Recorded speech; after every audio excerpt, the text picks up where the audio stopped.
মোহতরম হাজিরিন, হাদিস শরীফে আল্লাহ রাসূল বলেন, قال رسول الله صلى الله عليه وسلم أربع من أوتيهن فقد أوتي خير الدنيا والآخرة।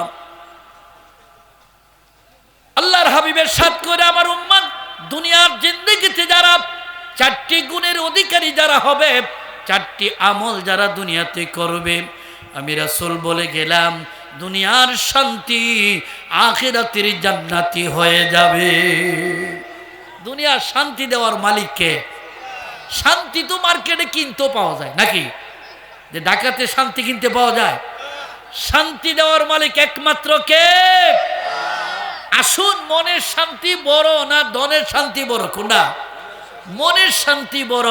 আল্লাহ পাক কুরআনে কারীমে বলেন, হুয়াল্লাযী আনজালাস সাকিনাতা ফি কুলুবিল মুমিনিন। তিনি আল্লাহ যিনি শান্তি নাজিল করেন ঈমানদারদের অন্তরের মধ্যে, দিলের মধ্যে শান্তি নাজিল করেন। এই মাহফিলে যারা বসে আছেন বলুন, শান্তি লাগতেছে না অশান্তি লাগতেছে? এই যে বসে আছেন, কোনো টেনশন আছে? কোনো পেরেশানি আছে? কোনো টেনশন পেরেশানি নাই, শান্তিই লাগতেছে। আর এই শান্তিটা দিলের মধ্যে, অন্তরের মধ্যে নাজিল করতেছে আল্লাহ। কে নাজিল করেন? আল্লাহ রাব্বুল আলামিন বলেন, ওয়া মাই ইউতিইল্লাহা ওয়া রাসূলাহু ওয়া ইয়াখশাল্লাহা ওয়া ইয়াত্তাকিহি ফাউলাইকা হুমুল ফাইজুন। কাছে না, কাছে হইলে তো আওয়াজ বোঝা যাইতো না চতুর্দিক থেকে, বেশি কাছে হইলে হবে না। এটা তো ইলেকশনেরই না যে কাছে নাকি করা লাগবে। আল্লাহ রাব্বুল আলামিন বলেন, চারটি গুণের অধিকারী যারা হবে। কয়টি গুণ? জোরে বলেন, কয়টা? কে বলছে? কোরআনে কারীমের সূরা নূরের 52 নম্বর আয়াতে কারীমা আমি তিলাওয়াত করেছি। উলামায়ে কেরাম আয়াত পড়লেই বুঝে যে আজকের আলোচনা কোন দিকে যাবে। কথা ঠিক না বলেন? এক ডাক্তারের প্রেসক্রিপশন আরেক ডাক্তারে বুঝেনি না বুঝে না?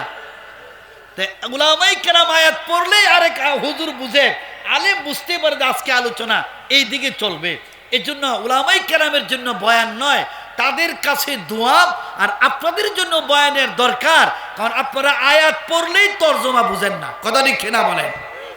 আল্লাহ রাব্বুল আলামিন বলেন, চার গুণের মাধ্যমে যারা দুনিয়াতে চলবে, চারটি আমল নিয়ে, চারটি কোয়ালিটি নিয়ে, চারটি বৈশিষ্ট্য নিয়ে যারা দুনিয়াতে চলবে, আমি আল্লাহ তাদেরকে সফলতার সার্টিফিকেট দান করে দিলাম।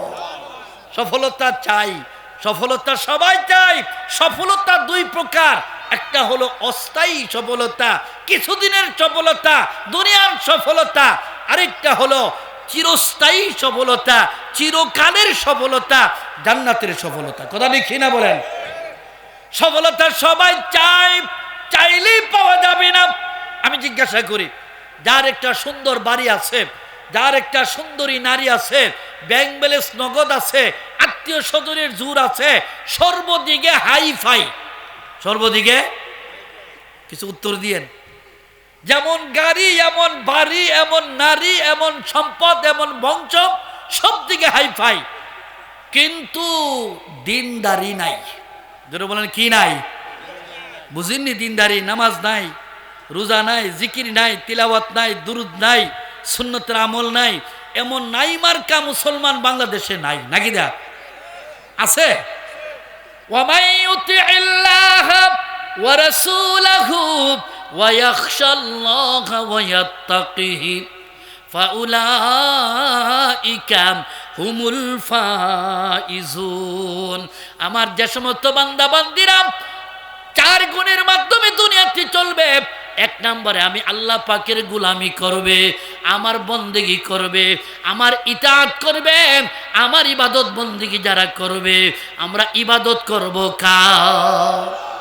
আমাদের স্রষ্টাকে, আমাদের রিজিক দাতাকে, আমাদের সুখ দুঃখের মালিককে, সব কিছুর মালিক আল্লাহ। ইবাদত পাওয়ার মালিককে? ইবাদতের মালিক আল্লাহ। আল্লাহ রাব্বুল আলামিন বলেন, প্রথম গুণটা হলো আমার গোলামি করবে। আমরা আল্লাহর গোলাম। কথা ঠিক না বলেন? আমাদের স্রষ্টা বলছেন ওয়ামা খালাকতুল জিন্না ওয়াল ইনসা ইল্লা লিয়াবুদুন, আমি জিন আর ইনসানকে একমাত্র আমার গোলামের জন্য, আমার বন্দেগীর জন্যই সৃষ্টি করলাম। এখনো বুঝন লাগবো, শুধু শুনলে হবে না, শুনতে হবে, বুঝতে হবে, জানতে হবে, মানতে হবে। কথা ঠিক না বলেন? শুনলাম, জানলাম, বুঝলাম, মানলাম না, চলবো নিও? খুব ভালোভাবে বুঝেন, চলবো? বাতি আছে, তেল আছে, সলতে আছে, আগুন নাই, জ্বলবনি বাতি? তিনটা তো আছে। ঠিক ইমানের বাতি যদি জ্বালাইতে চাই, আখিরাতে কবরে হাসর ময়দান ফুলচেরাতে যদি জান্নাতের সার্টিফিকেট চাই, আল্লাহ পাকের দিদার যদি জান্নাতি চাই, 4 গুণের মাধ্যমে মেহনত করতে হবে। 1 নাম্বার গুণ হলো ইবাদত করব আল্লাহর, আর এই দুনিয়ার জিন্দেগিও ছাড়তে পারবো না, দুনিয়াদারিও করতে হবে, ইবাদতও করতে হবে। কথা লিখে না? ব্যবসা বাণিজ্য, চাকরি নকরি, গৃহস্থী, আরস্তি, ড্রাইভারি, ফাইবারি, কন্ট্রাক্টারি, ইঞ্জিনিয়ারি, ডাক্তারি যা আছে বাদ দেওয়া যাইতো না, সবই করতে হবে। কিন্তু মূল কাজ হইল ইবাদত, ইবাদতটা হইল আসল দায়িত্ব। ইবাদত ঠিক রাইকা সব করো লাগবে। কথা লিখে না বলেন? ফাইদা কুদিয়াতিস সালাতু ফান্তাশিরু ফিল আরদি ওয়াবতাগু মিন ফাদলিল্লাহ। ও ব্যবসায়ী বাবারা ব্যবসা করেন, চাকরিজীবী বাবারা চাকরি করেন। 24 ঘন্টার দুনিয়াদারির মধ্যে আল্লাহ ডাক দিছে মাত্র 2 ঘন্টা। তোরা বলেন কয় ঘন্টা? 5 বার ডাক দেয় আল্লাহর পক্ষ থেকে মুয়াজ্জিন। আসলে তো মুয়াজ্জিনের কোনো দাওয়াত নয়, মুয়াজ্জিনের কোনো ডাক নয়, ডাকটা দেয় আল্লাহর পক্ষ থেকে। কার পক্ষ থেকে? আল্লাহু আকবার, আল্লাহু আকবার। মুয়াজ্জিন 5 বার আপনাকে আমাকে ডাকে, হাইয়া আলাস সালাহ, হাইয়া আলাল ফালাহ। মুয়াজ্জিন ডাকেনি না, ডাকে না? এটা কার পক্ষ থেকে ডাকটা দেওয়া হয়? আল্লাহর পক্ষ থেকে। আল্লাহ বলে বান্দা ব্যবসা কর, কোনো বাধা নাই, চাকরি কর, গৃহস্থী কর, ড্রাইভারি কর, কন্ট্রাক্টারি কর, সব তোর দুনিয়ার কাজ কর। আমি যখন ডাক দিব আমার পক্ষ থেকে, আমার ঘর থেকে যখন মুয়াজ্জিনের ডাক দেওয়া হয়, তখন ফজরের সময় ডাক দিবে। ওই সময় তো আসসালাতু খায়রুম মিনান নাওম, ঘুমের মধ্যে আসস রে বান্দা বান্দি। যেই মাত্র মুয়াজ্জিন বলল নামাজের চেয়ে ঘুমের চেয়ে নামাজ ভালো, না ঘুমের চেয়ে নামাজ হলো উত্তম, ওই সময় যদি উঠে যাস, এশার নামাজ পড়ে ঘুমাইছিলে, ফজরের আযান পড়ে উঠে গেলে, আমি আল্লাহ তো খুশি হয়ে গেলাম। 2 নামাজের মধ্যখানে 6 ঘন্টা তুই ঘুমাইলে রে বান্দা, ওই 2 নামাজের উসিলায় 6 ঘন্টাকে ইবাদত বানায়া দিলা। আল্লাহ পারবই না? পারতো না? কেউ বাধা দিবার ক্ষমতা আছে? এই জন্য আল্লাহ বলে বান্দা এশার নামাজটা পইরা ঘুমা, ফজরের সময় উঠা যা, আমার ডাককে সারা দে। আবার ফজর থেকে ঘুম নামাজ পড়ে আবার বসা থাকিস না। মসজিদে বসে থাকলে হবে না, যা ব্যবসায়, যা চাকরিতে, যা গৃহস্থিতে, যা কন্ট্রাক্টারিতে, সব কাজ কর। আবার জোহরের সময় ডাক দেওয়া হবে, জোরে বলেন সুবহানাল্লাহ। আবার জোহরের সময় ডাক দেওয়া হবে, 5 বার তোকে আহ্বান করা হবে। আসসালাওয়াতুল খামসু ওয়াল জুমআতু ইলাল জুমআত ওয়া রমাদানু ইলা রমাদানা মুকাফফিরাতুল লিমা বাইনাহুন্না। ফজর থেকে জোহর, জোহর থেকে আসর, মধ্যখানে দুনিয়ার কাজ করলাম, এশা পর্যন্ত 5 ওয়াক্ত নামাজ পড়লে 2 ঘন্টা সময় আমারে দিলে, আমি আল্লাহ এত খুশি হয়ে গেলাম। 2 ঘন্টার উসিলায় 22 ঘন্টাকে ইবাদত বানায়া দিলাম। মিস্ত্রি গেছে আপনার বাড়িতে কাজ করতো, মিস্ত্রি, ওই কাঠ মিস্ত্রি, সে সোফা বানাইবে, চেয়ার টেবিল বানাইবে, ইত্যাদি বানাইবে। আচ্ছা, কাঠ মিস্ত্রি যখন কাজ করে, মধ্যে মধ্যে তার বিরতিও আছে, সা আছে, ফান আছে, টান আছে, আবার দাঁড়াদাঁড়িও করে না? করে না? কয়েকবার তার অস্ত্রগুলি দাঁড়ায়। এই যে কয়েকবার দাঁড়াইলো, সা ফান টান খাইলো, সব কিছুর মধ্যে সময় গেল, মজুরির সময় মনে হয় দাঁড়াদাঁড়ির মজুরি পায় না, নাকি?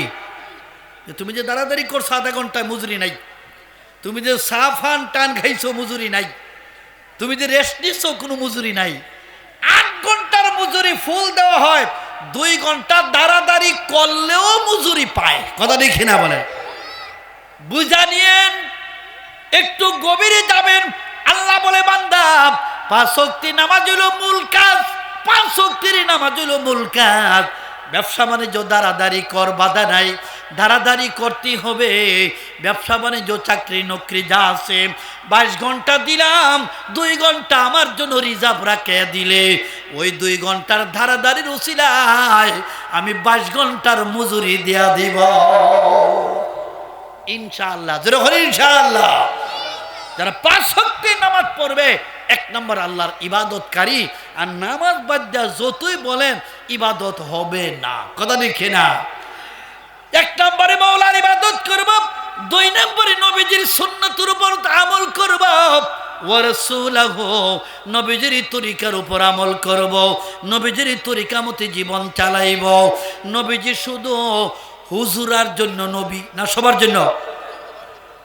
এই সুন্নতের আমল শুধু আলেমরা করলেই চলবো নাকি না সবার জন্য? যারা নবীজির সুপারিশ চায়, যারা নবীজির প্রেমিক হয়, যারা নবীজির আশিক হয়ে চলতে চায়, প্রত্যেকটা উম্মত নবীর তরিকা মতে চলতে হবে। কথা লিখে না বলেন, इश्क से बेताबिजू दिल दिल नहीं ये दिल नहीं जलवाए जाना से खाली है जो वो महफिल नहीं। বুঝা গেল প্রিয় নবীর সুন্নত তরিকা মতে জীবন যদি চালাইতে চাও, আর যদি জীবন চালাইতে পারো, আল্লাহর হাবিব বলেন মান আহাব্বা সুন্নতি ফাকাদ আহাব্বানি, যে আমার সুন্নতকে ভালোবাসলো সে যেন আমাকে ভালোবাসলো।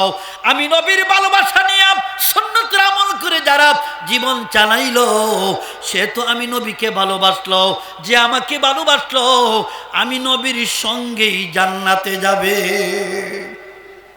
আল্লাহ কবুল করুক, জোরে বলো না আমিন। 1 নম্বরে হলো আল্লাহর ইবাদত করব, 2 নম্বরে নবীজির তরিকা মতে চলবো, 3 নম্বরে হলো অতীত জীবনের গুনাহ থেকে তওবা করব। আচ্ছা, অতীত জীবনে আমাদের গুনাহ খাতা আসেনি না নাই? অতীত মানে যেই জীবনটা চলে গেছে আমাদের, এই জীবনে অপরাধ গুনাহ আল্লাহর নাফরমানি অনেক কিছু হয়ে যায়। আল্লাহ বলে বান্দা পেরেশান হবে না, নিরাশ হবে না, অতীতের গুনাহগুলি স্মরণ করে চোখের পানি ছেড়ে ছেড়ে আমি আল্লাহর কাছে তওবা করে বান্দা, আমি ওয়াদা দিলাম অতীতের গুনাহ থেকে যারা তওবা করবে আমি আল্লাহ তাদের জীবনের গুনাহ মাফ করিয়া দিব। গুনাহ মাফের ব্যবস্থা আসেনি না নাই? ভালোভাবে বুঝেন, গুনাহ মাফের 4টা ব্যবস্থা আছে। গুনাহ মাফের ব্যবস্থা আছে, গুনাহগারদের গুনাহগুলি আল্লাহ মাফ করার ব্যবস্থা রাখছেন। 1 নম্বরে হলো যদি কোনো কাফের, নাস্তিক, মুশরিক, বেঈমান, ইহুদি, খ্রিস্টান, হিন্দু যদি কালিমা পড়ে, কালিমা পড়ার সাথে সাথে তার পিছনের সমস্ত গুনাহ মাফ হয়ে যায়। জোরে বলুন সুবহান। 70 বছর বয়সে কালিমা পড়লাম, 80 বছর বয়সে ঈমান আনলো, 90 বছর বয়সে কালিমা পড়লো। আল্লাহ রাসূল বলেন 100 বছর বয়সও যারা পড়বে, 150 বছর বয়সে হযরত সালমান ফারসি কালিমা পড়ার কারণে রাসূল বলে সালমান তোমার পিছনের 150 বছরের গুনাহ মাফ হয়ে গেল। আমরা তো কালিমাওয়ালা মুসলমান, আমরা তো নতুন ভাবে কালিমা পড়ন লাগে না, কালিমার জিকির করে ঈমানকে তাজা করতে হয়। কথা দেখে না বলেন, ঈমানকে নূরান্বিত করতে হয়। এজন্য 3 নম্বরে হলো অতীতের গুনাহ থেকে তওবা করা। 2 নম্বর গুণ হলো যারা হালাল টাকা দিয়ে হজ করবে। কি টাকা? কি টাকা? হালাল আর হারাম বুঝেনি না? বুঝেন না? বৈধ আর অবৈধ, জায়েজ আর নাজায়েজ, হালাল আর হারাম। হজ করতে গেলে হালাল টাকা লাগবে, মসজিদ করবেন হালাল টাকা দিবেন, মাদ্রাসা করবেন হালাল টাকা দিবেন, পবিত্র জিনিস যা পবিত্র কাজ। কথা দেখে না বলেন, প্রস্রাবের পানি দিয়ে উজু করলে হইব নি? ফানি হইতে নাম তো ফানি হই, ফানি নাম দিলে হবে না, এটা পবিত্র না অপবিত্র দেখতে হবে। টাকা হইলেই হবে না, টাকাটা কি হালাল না হারাম বুঝতে হবে। কথা দেখে না বলে, বাম্পারে একজনের টাকা পাইছে 14 লাখ। কয় লাখ পাইছে? 14 লাখ টাকা বাম্পারে পাইছে। হাউজি বাম্পারে এ হজ টস করে আইছে, খুব মনোযোগ দিয়া হজ করে আসছে, মানুষের কাছে দোয়া চায়, মানুষ কইলা বাম্পার হাজি। কি হাজি? আসল হাজি না বাম্পার হাজি? তাহলে বোঝা গেল মানুষও বুঝে যে কে কোন ধরনের টাকা দিয়ে হজ করে, এটা মানুষে ভালোভাবেই বুঝে। কথা লিখিরা বলেন। এই জন্য হালাল মতে হালাল টাকা দিয়ে যারা হজ করবে, হজ করার নিয়ত আছে না নাই? আলহামদুলিল্লাহ। মালের ইবাদত, যাকাত আর হজ মালের ইবাদত। হজ যারা হালাল টাকা দিয়ে করবে, লাব্বাইক আল্লাহুম্মা লাব্বাইক বলে মৌলার দরবারে কান্নাকাটি করবে, আরফার মাঠে কান্নাকাটি করে, সব জায়গাতে আল্লাহকে ডাকে। আল্লাহ বলে, যারে বান্দা যা, হজের উসিলায় আমি জীবনের গুনাহ মাফ করিয়া দিলাম। নিয়ত আসেনি হজের? নিয়ত করলে 3 লাখ দেওয়ান লাগবো নাকি? দা যেহেতু নিয়ত করলেই টাকা লাগবো না? না, নেককাদের নিয়ত করতে টাকা লাগে না, তবে নেককাদের নিয়ত করলে নেকি পাওয়া যায়। জোরে বলেন সুবহানাল্লাহ। নিয়ত করছেন আগামীকাল আমি কোরআন পড়ব, আগামীকাল আমি দান করব, আগামীকাল আমি নফল ইবাদত করব, এখনো করেন নাই, শুধু নিয়তের বরকতে একটা নেকি লেখা হয়। সুবহানাল্লাহ। আবার নিয়ত করছে একজনে আগামীকাল আমি চুরি করব, আরেকজনের কলার ছুরি আনবো, নিয়ত করছে আগায় রাত্রে 3টার সময় যায় আনবো। আল্লাহ কয়, ফিরিস্তা লিখিস না, জোরে বল সুবহানাল্লাহ, গুনাহ লিখিস না, দেখি আমার বান্দার অবস্থা। এখন 3টা বাজছে আর যায় নাই, কলার ছুরি আনে নাই। কয়, আল্লাহ আসলে নিয়তটা খারাপ ছিল, এটা তোমার নাফরমানের নিয়ত ছিল, ছুরি আর করবো না, কলার ছুরি আনবো না। আল্লাহ কয়, নেকি লিখালা, জোরে বল সুবহানাল্লাহ। এ যে গুনার থেকে ফিরে আসছে, আমার কাছে আবার অনুতপ্ত হয়েছে, এই জন্য নেকি লেখ। আর নেকি করলে কয় গুণ? 10 গুণ কমপক্ষে। কয় গুণ? যে কোনো এক কাজ করেন কমপক্ষে 10 গুণ দিবে আল্লাহ। জোরে বলেন আল্লাহু আকবার। একবার সুবহানাল্লাহ বলতেন কমপক্ষে 10 বারের সওয়াব। আর যদি সহি নিয়ত করে অন্তর থেকে বলতে পারেন, আল্লাহ বলে, বান্দা যে কোনো নেকি করবাই আমি 70 গুণ সওয়াব দিয়া দিব। এরপরে বলে, বান্দারে 70 দিয়া হয় না, আমি আল্লাহ তো মহান, আমি আল্লাহ তো কোনো অভাব অনটন নাই, আমি আল্লাহ রাব্বুল আলামিন প্রতি নেকির বদলা 700 গুণ নেকি বাড়ায়া দিলাম। আল্লাহু আকবার। তাহলে বোঝা গেল আজকের মাহফিলে যারা হাজির হয়েছি, নিয়ত যদি খাঁটি করতে পারি, আমাদের প্রত্যেকটা কদমে কদমে নেকি। কথা নেকি না বলেন? বাড়ির থেকে বিসমিল্লাহ করে রওনা দিছেন, মসজিদে আসলে যেভাবে নেকি হয়, মাদ্রাসায় গেলে যেভাবে নেকি হয়, কোরআন হাদিসের মাহফিলে গেলেও নিয়ত খাঁটি থাকলে আল্লাহ নেকি দিবে। কথা নেকি না বলেন? 3 নাম্বার গেল। 2 নাম্বার, 3 নাম্বারে হলো যারা শহীদ হবে জীবনের গুনাহ মাফ হয়ে যায়। 4 নাম্বারে হলো যারা তওবা করবে জীবনের গুনাহ মাফ হয়ে যায়। এই 4টা গুণের দ্বারা গুনাহ মাফ হয়। তাহলে 1 নম্বরে আল্লাহর ইবাদত করব, 2 নম্বরে নবীজির সুন্নত তরিকা মতে চলব, 3 নম্বরে হলো অতীতের গুনাহ থেকে তওবা করব, 4 নম্বরে হলো ভবিষ্যতে আর গুনাহ করব না এমন একটা ওয়াদা করব। কথা ঠিক কিনা বলেন? কত ওয়াদা কইরা আবার ভঙ্গ হয়ে যায়, কিন্তু ওয়াদা যারা করে আল্লাহ তার প্রতি খুশি হয়ে যায়। বারবার ওয়াদা করে ওয়াদা ভঙ্গ হয়ে যায়, শয়তান ওয়াদা ভঙ্গ করে দেয়, এরপর আবার ওয়াদা করে, আবার ওয়াদা করে। ও বান্দা, ভবিষ্যতে আর গুনাহ করবে না এমন একটা ওয়াদা যদি করতে পারিস, আমি আল্লাহ ওয়াদা দিলাম আমার ওয়াদাও ঠিক থাকবে, আমি ওয়াদা ভঙ্গ করি না। ইন্না ওয়াদাল্লাহি হাক্কুন, আমি আল্লাহ পাকের ওয়াদা সত্য। খালেদ দিলে যখন তুই তওবা করবে, আমি আল্লাহ ওয়াদা দিলাম জীবনের গুনাহ মাফ করিয়া দিলাম। 3 নম্বরে অতীতের গুনাহ থেকে তওবা করা, 4 নম্বরে হলো ভবিষ্যতে গুনাহ থেকে বেঁচে থাকার ওয়াদা করা। এই 4টা গুণ যাদের মধ্যে পাওয়া যাবে, আল্লাহ বলেন ফাউলাইকা হুমুল ফাইজুন, তারাই হলো কামিয়াব, তারাই হলো সফল, তারাই হলো সাকসেসফুল, তারাই হলো জান্নাতি। জোরে বলেন আমিন। আল্লাহ রাসূল বলেন, আমি একটা হাদিসও পড়ছি, নবীজি বলেন 4 গুণের মাধ্যমে যারা দুনিয়াতে চলবে আমি রাসূল বলে গেলাম, তোমার কোনো চিন্তা নাই, তোমার কোনো পেরেশানি নাই। আমি রাসূল সুসংবাদ দিলাম, তুমি আমার সাথে জান্নাতে হইয়া যাইবা। নবীজির 4টা গুণ শুনেন। قال رسول الله صلى الله عليه وسلم 40 إذا كنا فيك فلا عليك ما فاتك من الدنيا। আর আমার উম্মত শোনা, 4 গুণের মাধ্যমে যারা দুনিয়াতে চলবায়, দুনিয়াতে যদি গরিব হও, আখিরাতে ধনী হইয়া যাইবা। দুনিয়া গরিব, নরমাল, সাধারণ রিক্সার ড্রাইভার, রিক্সা চালায়, সিএনজি চালায়, সাধারণ একটা শাসটল দিয়ে আছে, সাধারণ একটা মুদির ব্যবসা, যে কোনো কাজই করো 4 গুণ নিয়ে তুমি চলো, তোমার কোনো চিন্তার কারণ নাই। 1 নম্বর হিফজু আমানাতিন, আমানতের হেফাজত করিয়া। আমানত, আমানত, জোরে হন।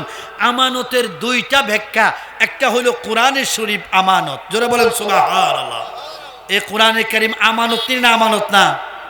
ইন্না আরাদিনাল আমানাতা আলাস সামাওয়াতি ওয়াল আরদি ওয়াল জিবালি ফাআবাইনা আন ইয়াহমিলনাহা ওয়া আশফাকনা মিনহা ওয়া হামালাহাল ইনসান। জোরে বলেন আল্লাহু আকবার। এই কোরআন হলো আমানত, আল্লাহর পক্ষ থেকে আমানত। এর হেফাজতের মালিক হলো আল্লাহ। হেফাজতের জিম্মাদারি কে নিয়েছে? এই প্রসঙ্গে আলোচনা হবে লাস্টের দিকে ইনশাআল্লাহ। 2 নম্বরে হলো সিদক হাদিসের, জবানকে কন্ট্রোল করা। জবানের মধ্যে সত্য কথা বলা, মিথ্যা বলা যাবে না, গীবত করা যাবে না, চুগলখড়ি করা যাবে না, পরনিন্দা করা যাবে না। এই জবানের বড় দাম আছে। কেউ দাম আছে না নাই? এই জবান দিয়ে কোরআন তিলাওয়াত করা হয়, জবান দিয়ে জিকির আজকার করা হয়, জবানের মাধ্যমে মওলার কাছে চাওয়া হয়, জবান দিয়ে মানুষ দুরূদ শরীফ পড়ে, ইস্তিগফার পড়ে। এই জবানের মর্যাদা তো বেশি। আল্লাহ ওয়াদা দিয়েছেন, ফাইদা সালাকা ইবাদি আন্নি ফাইন্নী করিব। আমার প্রিয় বান্দারা যখন আমার কাছে কোনো সোয়াল করে, অথবা আমার যে কোনো বান্দা যখন আমার কাছে সোয়াল করে, ফাইন্নী করিব, আও বান্দা আমি তোর নিকটে আছি। উজিবু দাওয়াতা দাঈ ইদা দান, বান্দা যখন আমাকে ডাক দাও, আমি তোদের ডাকে সাড়া দিই। জোরে বলেন সুবহানাল্লাহ। এজন্য জবানের দাম অত্যন্ত বেশি। মিথ্যা বলা, গীবত করা, চুগলখড়ি করা, পরনিন্দা করা, গালাগালি করা, জবানকে যেমন মন্দরে ব্যবহার করলে জবানের মর্যাদা থাকে না। এই জবান দিয়া যতই ডাক দেন কবুল হয় না। কথা দেখি না বলেন? কবুল। যেই জবানে 4টা জিনিস জারি হয়, কয়টা? কয়টা? জোরে বলে কয়টা? যেই জবানে 4 জিনিস জারি হবে, 4টি আমল জবানে জারি হয়ে যায়। ওই জবান দিয়া ডাক দিতে দেরি হয়, আল্লাহ কবুল করতে দেরি করে না। বলবো 4টা গুণ বলবো ইনশাআল্লাহ। এর আগে ছোট্ট একটা মিসাল দেই। হযরতে আব্দুল্লাহ ইবনে মুবারক রহমতুল্লাহ আলাই তিনি বলেন যে আমার এই এলাকায় বৃষ্টি হইতেছে না অনেক দিন ধরে। তখন বৃষ্টির জন্য নামাজ অনেকেই পড়লো, কয়েকদিন নামাজ হইল, বৃষ্টি হয় নাই। এরপরে লাস্টের নামাজের দিন দেখলাম একটা গোলাম, কালো একবারে নরমাল একটা গোলাম আইসা 2 রাকাত নামাজ পড়লো, সেজদায় গেল, আল্লাহর কাছে ডাক দিল, আল্লাহ রহমতের বৃষ্টি না দিলে হাত নামাইতাম না। জোরে বলেন সুবহানাল্লাহ। সেজদায় পড়ে চোখের পানি টানলো, মাওলার কাছে কান্নাকাটি শুরু করে দিল। হযরত আব্দুল্লাহ ইবনে মুবারক বলেন, আমি লক্ষ্য করলাম ওই গোলামের সেজদা তাকা অবস্থায় রহমতের বৃষ্টি নাজিল হয়ে গেল। আমি চিন্তা করলাম এই গোলামের দোয়া এত মজবুত ভাবে আল্লাহ কবুল করলো তাড়াতাড়ি। আচ্ছা দেখি গোলামটা কার গোলাম। পিছনে পিছনে গেল, যায় দেখে যেই মালিক যার বাড়িতে গোলামগা ঢুকছে তার 30টা গোলাম আছে, গোলামের বেচা কিনা করে। আগের দিন বেচা কিনা হইতো। এখন আব্দুল্লাহ ইবনে মুবারক বলেন, আমি বললাম মালিক আমি একটা গোলামের জন্য আসছি, আমার একটা গোলাম দিবেন? কয় হুজুর আপনি আল্লাহওয়ালা মানুষ, যে গোলাম পছন্দ হয় নিয়ে যান। কয় আমি ওই গোলামটা যেই গোলামের দোয়া ডাইরেক্ট কবুল হইছে। জোরে বলেন সুবহানাল্লাহ। আমি ওই গোলামটা খুঁজে বের করে বললাম আমি এই গোলামটা নিতে চাই। এইটা কোনো কাজ করতে পারতো না, হে আমারও কোনো কাজ করে না। কি করে? হে সারাদিন আল্লাহ আল্লাহ করে। হে সারাদিন আল্লাহ আল্লাহ করে, রসুলের সুন্নতের আমল করে, দুরুদের আমল করে, হেরে রাখছি আমলের জন্যই। এই জন্য হে আপনার কোনো কাজ করতে পারবে না, হেরে নিলে একটা হাট্টা গাট্টা মোটা তাজা দেখে নেন যাতে আপনার কাজও করতে পারে। কয় না আমার এই গোলামটি দরকার। ওনার নিয়ত হইল এই গোলামটারে খরিদ করে আজাদ করে দিব, মুক্ত করে দিব। জোরে বলেন সুবহানাল্লাহ। আগের সময় কিন্তু গোলাম আজাদ করার মধ্যে সবও পাইত এবং অত্যন্ত গোলামও খুশি হইত। ওই গোলামকে খরিদ করলাম। কয় এই গোলাম কত দিতাম? কয় দেয়ালান আপনি যত মনে চায়। কয় খরিদ করছেন কত? কয় 10 টাকা। কয় আমি 30 টাকা দিলাম, 3 গুণ বেশি দিলাম। জোরে বলেন সুবহানাল্লাহ। কয় কেন? কয় এই গোলামের মর্যাদা আমি জানি, আপনি বুঝবেন না, আপনি তো আর দেখেন নাই কিছু। নিয়ে গেছে যায় আর গোলামি বলতেছে, মালিক আমারই কেন খরিদ করছেন? আমি তো আপনার কঠিন কোনো কাজ করতে পারবো না, আমি দুর্বল মানুষ, আমি তো আপনার কোনো গোলামি ঠিক মতো করতে পারবো না। হযরত আব্দুল্লাহ ইবনে মুবারক বলে, গোলাম, ও গোলাম, গতকাল আমি দেখেছি তোমার জবানের কত ক্ষমতা, তোমার দোয়ার কত পাওয়ার। তুমি যখন মওলার কাছে দোয়া করেছিলে, তোমার দোয়ার উসিলায় আল্লাহ রহমতের বৃষ্টি দান করেছে। আপনি দেখছেন? আপনি দেখছেন? হ্যাঁ আমি দেখেছি। আচ্ছা আমরা হইলে খুশি হইলাম নয়? যাই আমার কেরামতিটা দেখে এলাইছি, ভালো ব্যাপার। কিন্তু বলে, গোলাম আমি দেখতে পাইছি তোমার সেজদার কত দাম, তোমার চোখের পানির কত দাম, তোমার দোয়ার কত দাম। তুমি গোলাম হইতে পারো, কিন্তু তুমি খাঁটি আল্লাহর গোলাম। জোরে বলেন সুবহানাল্লাহ। হয় মালিক আমারে খরিদ করছেন কিসের জন্য? আমি তো আপনার ঠিক মতে কোনো গোলামি করতে পারবো না। কয় আমি আমার গোলামির জন্য খরিদ করি নাই, আমি খরিদ করছি প্রয়োজন হলে তোমার খেদমত করব, আমি উল্টা তোমার খেদমত করব। কয় উল্টা কথা বলেন কেন? আপনি আমার মনে, আমি হলাম আপনার গোলাম। কয় না না, আমি তোমাকে আজাদ করে দিলাম, আমি তোমাকে মুক্ত করে দিলাম, তোমার যেখানে মনে চায় চলে যাইতে পারবা, কোনো বাধা নাই। কয় তাহলে আমার যেহেতু মুক্ত করছেন, তাহলে আমি 2 রাকাত নামাজ পড়ি। একটু দাঁড়ান, আমি 2 রাকাত নামাজ পড়ি। কিতাবে লিখছে যে হযরত আব্দুল্লাহ বলে, 2 রাকাত না, তোমার যত রাকাত মনে চায় পড়ো।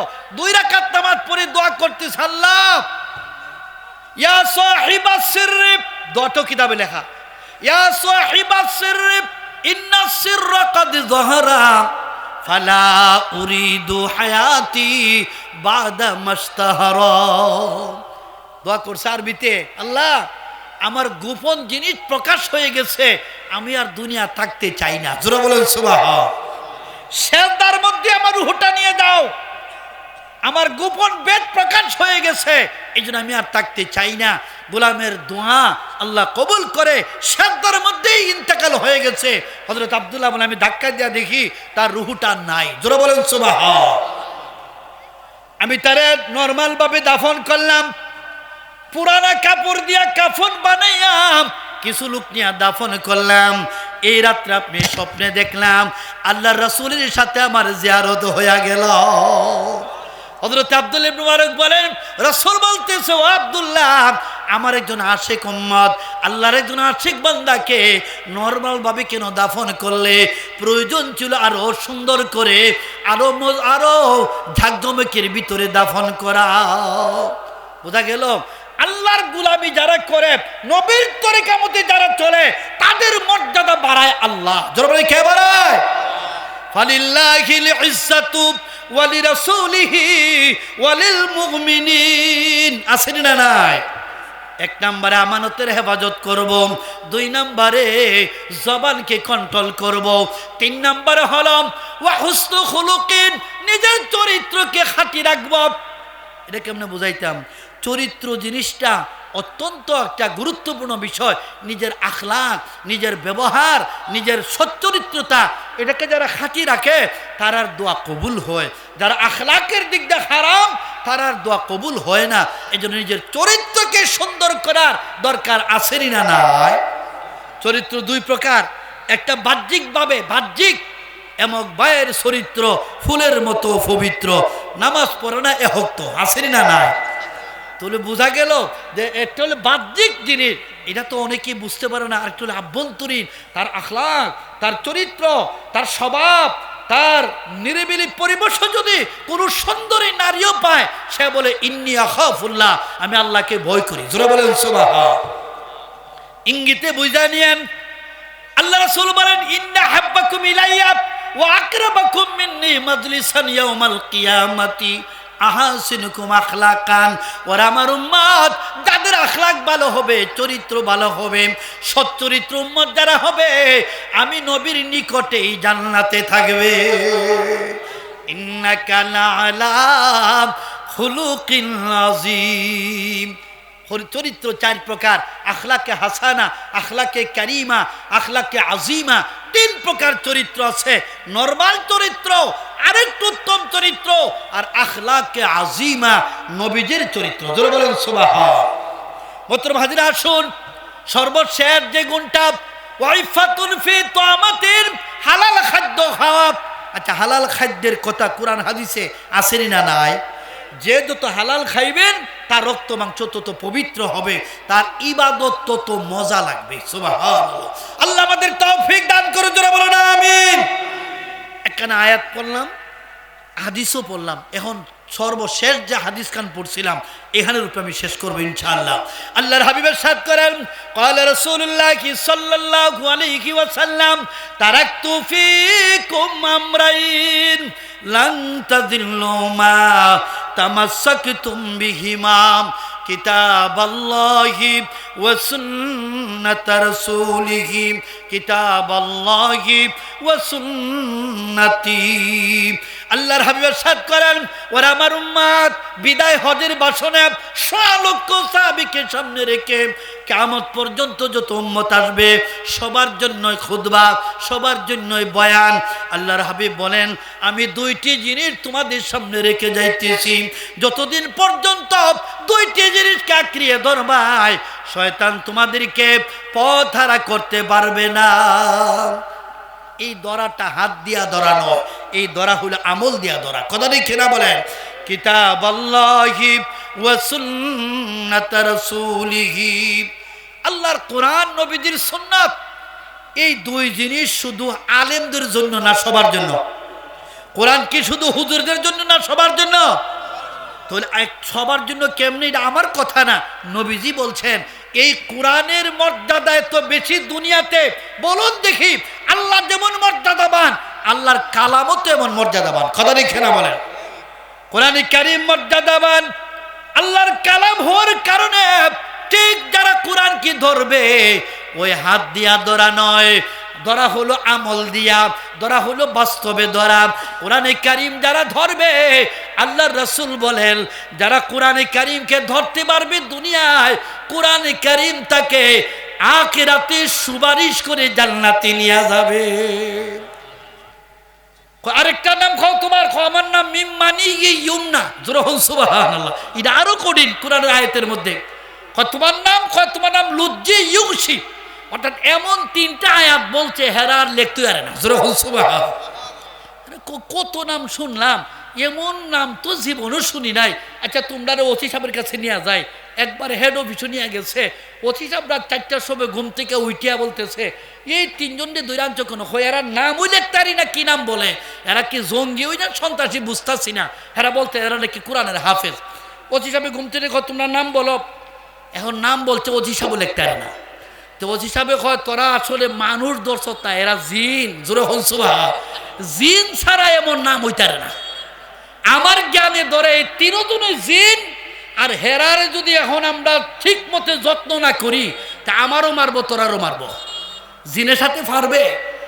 যখন এই কথা বলছে, এখন তিনও হাফেজে বলছে, দেখেন কি করবেন, না এলে কিন্তু উপায় নাই। জোরে বলছো ভাই, এখন তো ওচি সাপসো হ মাপ চাইতেছে, আমরারে মাইরো না, কেউরই মাইরো না, তোমরা যেখানে বলবা এখানে দিয়ামু, আমার গাড়িতে দিয়ামু। জোরে বলছো ভাই, কথা বলে এমন গ্রামে আমরা দিয়া সব একবারে সুন্দরভাবে সসম্মানে গ্রামে দিয়া বলছে, আমরা যাইগা, আমরা কিন্তু পরে আর মাইরেন না। জোরে বলছো ভাই, এর অর্থ হইল আসলে তো মানুষ হই, কোরআনের 3টা শব্দ দিয়া এমন মর্যাদা পাইছে যে দুনিয়াতে যদি মর্যাদা পায়, আখিরাতে মর্যাদা আসেনি না নাই?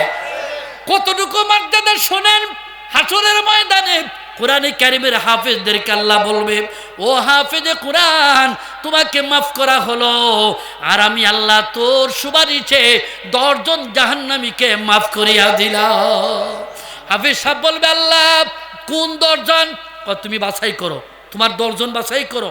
মা বাপ, নানা নানি, দাদা দাদি, শ্বশুর শাশুড়ি, এখন 8 জন পাইছে। তা আল্লাহর কাছে আল্লাহ আরো 2 জন, আরো 2 জন হলো তোমার লজিং বাড়ির চাচা চাচি। যেই ঘরে 4 বছর খাইয়া হাফেজ হইছে, আমি জিজ্ঞাসা করি, একজন হাফেজ কোরআনের ঘরের মধ্যে খাওয়া দাওয়া করলো, 4 বছর খাওয়া দাওয়া করে কোরআনের হাফেজ হয়ে গেল, এই লোকটা আসরের মাঠে আপনাকে সুপারিশ করার ক্ষমতা আল্লাহ দিবেনই না দিবে না? ঠিক একজন হাফেজ সাহেব যেভাবে সুপারিশ করবে, আমি একজন রিক্সা ড্রাইভারে পাইলাম, শেরপুর বাড়ি, ময়মনসিংহ শেরপুর। সে বলতেছে, হুজুর আমার ঘরে 26 জন ছাত্র খাইয়া হাফেজ হয়ে গেছে। জোরে বলেন সুবহানাল্লাহ। এই 26 জন ছাত্র আমার ঘরে হাফেজ হয়ে গেছে। আমি তো আশ্চর্য হয়ে গেছি। বললেন যে তোমার ছেলে মেয়ে? আমার একটা ছেলে হাফেজ হইতাছে, আলহামদুলিল্লাহ। তো বলে বোঝা গেল রিক্সা ড্রাইভার পর্যন্ত কোরআনের হাফেজকে ভালোবাসে। কথা ঠিক কিনা বলেন? আসুন, কোরআনের হাফেজ এই মাদ্রাসায় হয়, তাদেরকে ভালোবাসা পরাবার ইমানি দায়িত্ব। 4 নম্বরে হলো আলেমে কোরআন, যারা কোরআনের আলেম হবে। একজন আলেম হাসরের মাঠে কমপক্ষে 40 জনকে সুপারিশ করে জান্নাতে নিতে পারবে। একটা ছেলে আলেম বানান, দেখবেন ইনশাআল্লাহ আপনার বংশকে বংশ নিয়ে টান দিবে। এখন বলবেন, হুজুর আলেম হইতে পারি নাই, হাফেজ হইতে পারি নাই, কারি সাহেব হইতে পারি নাই, মুফতি হইতে পারি নাই, আমাদের নাজাত কেমনে? এটা হলো 5 নাম্বার। যখন কয় নাম্বার? 5 নাম্বার হলো এই দল যাদের নাম হলো, ভালোভাবে বুঝেন, 5 নম্বর দলের নাম হলো খাদিমুল কোরআন। খাদিমুল কোরআন। এক দলে পড়ে, আরেক দলে ফরায়, আরেক দলে, এই 2 দলকে সাহায্য করে। কথা ঠিক কিনা বলেন? এক দলে পড়ে, যারা পড়ে তারা ছাত্র, আর যারা পড়ায় তারা উস্তাদ। কথা ঠিক কিনা বলেন? আচ্ছা, যারা গড় কইরা দেয়, যারা বোর্ডিং চালায়, যারা লজিং চালায়, যারা বেতন দেয়, তারা কোন খাতারে? তাদের পজিশনটা কি? তাহলে বোঝা গেল এক দলে পড়াইতেছে, আরেক দলে পড়তেছে, আরেক দল হলো গড় করতেছে, সব কিছু ব্যবস্থা করে। পড়নেওয়ালা যদি জান্নাতে যায়, পড়ানেওয়ালা যদি জান্নাতে যায়, এই 2 দলকে যারা মহব্বত করলো, বলুন বুকে হাত দিয়া, তারাও জান্নাতে যাবে কিনা?